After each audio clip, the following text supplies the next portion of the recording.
Bonjour les élèves, dans cette vidéo, nous allons continuer l'explication du chapitre 4 intitulé Les solutions. Ouvrez tous, s'il vous plaît, vos livres à la page 56 pour expliquer l'activité 4 intitulée Préparation d'une solution concentrée à partir d'une solution diluée et inversement. D'abord, je vais préparer plusieurs solutions concentrées de permanganate de potassium. Pour cela, je remplis au tiers chacun des 3 béchers par la solution de permanganate de potassium qui est déjà préparée. Puis, je chauffe légèrement le bécher numéro 2 jusqu'à réduire le volume de la solution à moitié. Regardez la différence entre les deux béchers. La couleur de la solution obtenue dans le bécher numéro 2 devient beaucoup plus intense que celle de la solution dans le bécher numéro 1. Donc, la couleur de la solution dans le bécher numéro 2 devient de plus en plus foncée. Vous savez pourquoi? Parce que la quantité d'eau diminue, mais la quantité de permanganate de potassium reste la même. Donc, on peut dire que la solution devient de plus en plus concentrée. Alors, comment l'intensité de la couleur de la solution obtenue varie-t-elle après chauffage?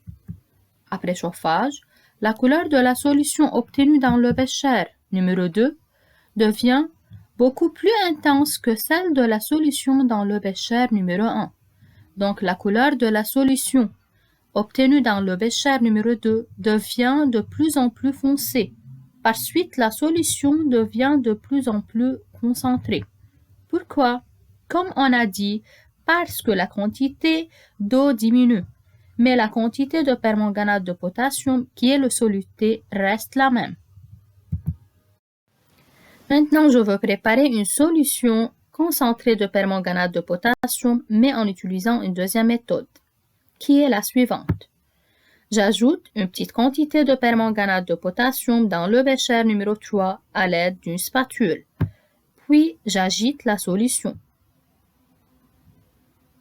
Regardez la différence entre les deux béchers. La couleur de la solution obtenue dans le bécher numéro 3 devient beaucoup plus intense que celle de la solution dans le bécher numéro 1. Donc, la couleur de la solution devient de plus en plus foncée.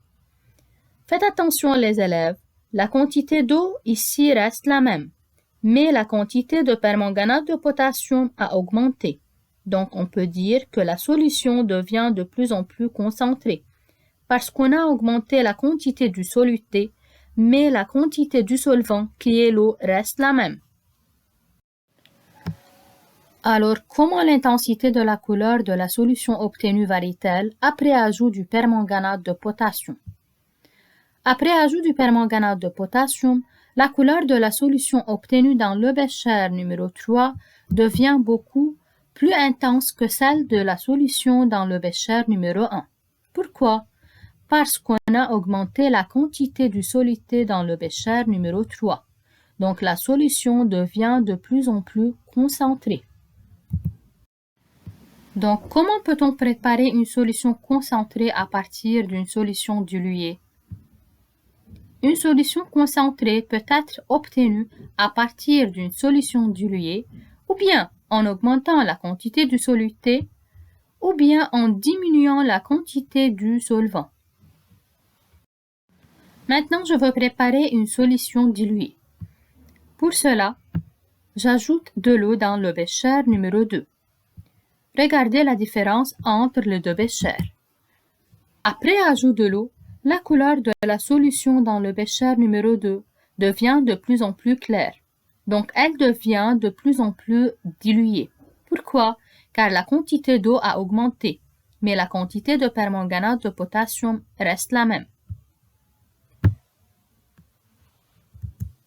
De même, j'ajoute de l'eau dans le bécher numéro 3. Regardez aussi la différence entre les deux béchers.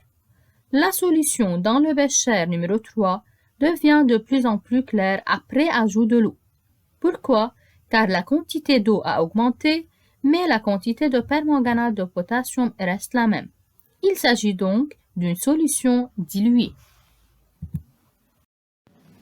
Donc, comment l'intensité de la couleur de la solution obtenue varie-t-elle après ajout de l'eau? Comme vous voyez, après ajout de l'eau, la couleur de la solution dans le bécher numéro 2 et celle de la solution dans le bécher numéro 3 devient de plus en plus claire. Finalement, comment peut-on préparer une solution diluée à partir d'une solution concentrée? Une solution diluée peut être obtenue à partir d'une solution concentrée en augmentant la quantité du solvant. Donc, pour préparer une solution diluée, il faut augmenter la quantité du solvant. Et ce phénomène est appelé dilution. Ce phénomène s'appelle dilution. C'est tout pour aujourd'hui. Merci pour votre attention et à bientôt.